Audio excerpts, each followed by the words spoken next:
Audi is set to join the FIA Formula One World Championship in 2026, marking a significant return to motorsports premier class. Welcome to Bike and Car Saga. Speed up to your ride.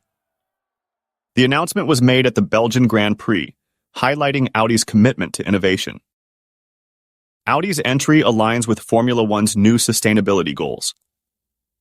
Markus Duesmann, chairman of the board of management of Audi AG, emphasized, "Formula One is both a global stage for our brand and a highly challenging development laboratory. The key to getting involved is the world's most popular racing series is the clear plan to become more sustainable and cost-efficient. The new technical rules, which will apply from 2026, focus on greater electrification and advanced sustainable fuel. In addition to the existing cap on costs for teams, a cost cap for power unit manufacturers will be introduced in 2023.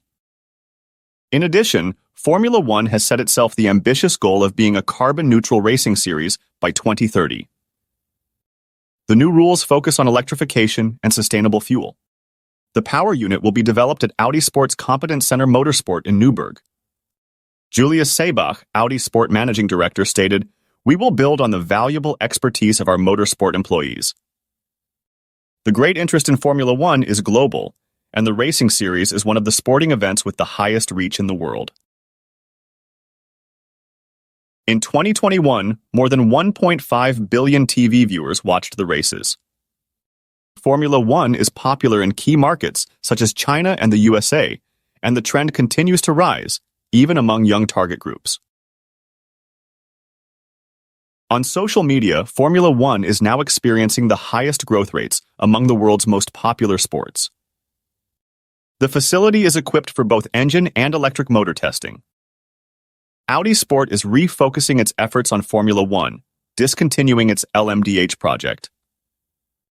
The RSQ e-tron innovation project will continue in the Dakar Rally. Formula One is the next major milestone in Audi's motorsport history, said Julius Seebach. Julius Seebach will transition to a new role at Audi AG, with Rolf Mikkel succeeding him as managing director of Audi Sport GmbH.